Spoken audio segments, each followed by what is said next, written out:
ফিরলাম বিরতির পর। 18ই সেপ্টেম্বর জম্মু কাশ্মীরের বিধানসভার প্রথম দফার ভোট, এবং সেই ভোট নির্বিঘ্নে করানোই এখন বড়সড় চ্যালেঞ্জ নির্বাচন কমিশনের কাছে। কারণ যেভাবে জঙ্গি এবং সেনার মধ্যে প্রায় প্রতিনিয়তই লড়াই চলছে, বা সেই জায়গায় দাঁড়িয়ে একটা বড়সড় চ্যালেঞ্জ। ইতিমধ্যেই কিন্তু জঙ্গি দমন অভিযানে নেমেছে সেনা। বিস্তারিত জানতে কথা বলবো, আমাদের প্রতিনিধি অঙ্কিতা রয়েছেন আমাদের সঙ্গে টেলিফোন লাইনে। অঙ্কিতা, বর্তমানে ঠিক কি ছবি? একদমই, দেখো জম্মু কাশ্মীরে যেহেতু খুব শীঘ্রই নির্বাচন হতে যাচ্ছে, তাই সেক্ষেত্রে কিন্তু নির্বাচন কিভাবে সুষ্ঠু করা যায় তার দিকে যথেষ্ট নজর রয়েছে নির্বাচন কমিশনের। এরই মধ্যে আমরা দেখতে পাচ্ছি গুলি এবং বোমা বর্ষণে রীতিমতো অশান্ত রয়েছে। সেই জায়গায় কিন্তু ইতিমধ্যেই সব থেকে বড় চ্যালেঞ্জ যে কিভাবে সেখানে নির্বাচন হবে বা কিভাবে নির্বাচন কমিশন এই বিষয়গুলিকে দেখবে।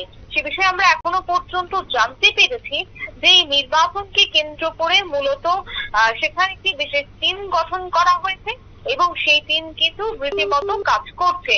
অন্যদিকে সেনাদের চিরুনি তল্লাশি চলছে, যেহেতু আমরা বহুদিন যাবত দেখতে পাচ্ছি যে ভারতের উপত্যকায় রীতিমতো বিভিন্ন জায়গায় দেখা যাচ্ছে জঙ্গি হামলা। সেই জঙ্গি হামলাকে এবারে ঠেকাতে কিন্তু চিরুনি তল্লাশি জারি রয়েছে ভারতীয় সেনাদের।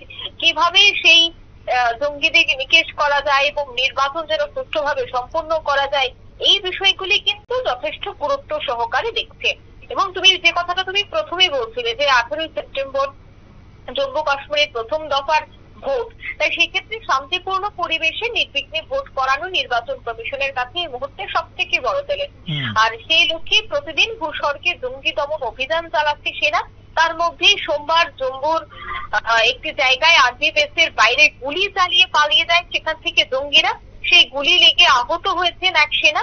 আর্মি বেস সংলগ্ন হাই সিকিউরিটি এলাকায় জঙ্গিদের খোঁজ কিন্তু এবার চলছে। জঙ্গিদের খোঁজে চিরুনি তল্লাশি চালাচ্ছে সেনা।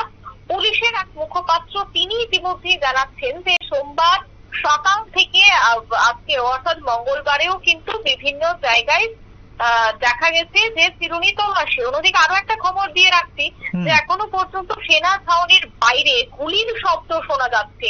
বেশ কিছুটা দূর থেকে ছোড়া হচ্ছে সেই গুলি।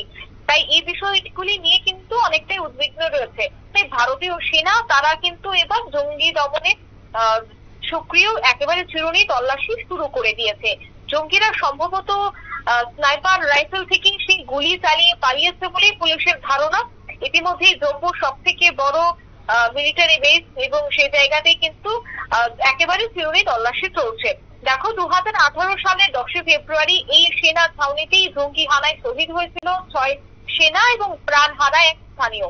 তাই এই ইতিহাস বা এই রাত যেন পুনরায় ফিরে না আসে তার জন্য কিন্তু এখন থেকেই একেবারে সজাগ দৃষ্টি রেখে বিভিন্ন জায়গায় তল্লাশি শুরু হয়ে গেছে। সুমন্ত, ধন্যবাদ অঙ্কিতা। অঙ্কিতা বর্ধন আমাদের প্রতিনিধি জানাচ্ছিলেন যে 18ই সেপ্টেম্বর যে প্রথম দফার নির্বাচন রয়েছে জম্মু এবং কাশ্মীরে, তার আগে যেভাবে উপত্যকা উত্তপ্ত হয়েছে এবং যেভাবে সেনা হয়তো জঙ্গি দমনে নেমেছে, কিন্তু প্রতিদিন কোনো না কোনো ভাবে কিন্তু কখনো সেনা কখনো বা সেখানকার মানুষ আহত হচ্ছেন, এই খবরই কিন্তু বারবার উঠে আসছে। অর্থাৎ গুলিগোলার লড়াই কিন্তু জারি রয়েছে।